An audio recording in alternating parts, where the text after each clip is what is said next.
নরসিংদীর সবচেয়ে বড় পাইকারি মাছের বাজার এমপি মার্কেট। প্রতিদিন ভোর থেকেই জমে ওঠে এই বাজার। দাম তুলনামূলক কম হওয়ায় আশপাশের জেলা থেকেও আড়তে ভিড় জমান পাইকাররা। এমপি মার্কেট থেকে আরও জানাচ্ছেন প্রতিনিধি সোহাগ মিয়া। সোহাগ, শুভ সকাল। আর সকাল সকালই এই এমপি মার্কেটে কেমন ভিড় দেখতে পাচ্ছেন এবং দরদাম নিয়ে ক্রেতারাই বা কেমন সন্তুষ্ট? সকাল তারিখ আপনাকে। আমি এই মুহূর্তে রয়েছি নরসিংদী জেলার সবচেয়ে বড় পাইকারি মাছের আড়ত নরসিংদী এমপি মার্কেট, এবং এখানে ভোর থেকেই বাংলাদেশের বিভিন্ন অঞ্চল থেকে চাষের মাছ সহ সামুদ্রিক মাছের সমাগম এখানে হতে থাকে এবং ট্রাক ভর্তি মাছ এখানে আসে।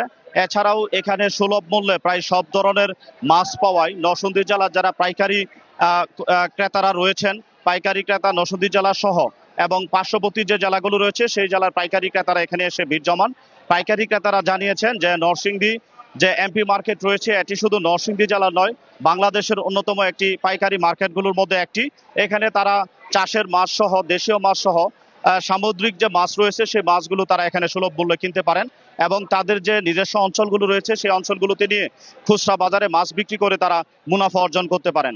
এখানকার যারা আড়তদার রয়েছেন, আড়তদাররা জানিয়েছেন যে বাংলাদেশের বিভিন্ন অঞ্চল থেকে এখানে, বিশেষ করে উপকূলীয় অঞ্চলগুলো থেকে এখানে মাছ আসে। এছাড়াও আরেকটি বিষয় জানিয়ে রাখি যে মায়ানমার থেকেও এখানে মাছ আসে।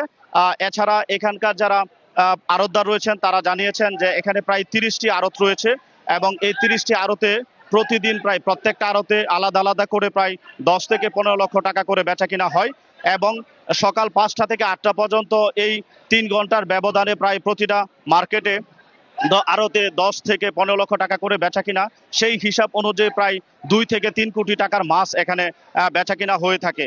এখানকার যারা পাইকাররা রয়েছেন তারা জানিয়েছেন যে কোনো প্রকার ট্যাক্স অথবা চাঁদা না দিয়ে তারা এখানে সুলভ মূল্যে মাছ কিনে নিয়ে তাদের যে অঞ্চলগুলো রয়েছে সেই অঞ্চলগুলোতে তারা বিক্রি করে মুনাফা অর্জন করতে পারেন এবং এই মাছ বাজারকে কেন্দ্র করে প্রায় 4 শতাধিক মানুষের কর্মসংস্থান হয়েছে বলে বাজার কর্তৃপক্ষ আমাকে জানিয়েছেন।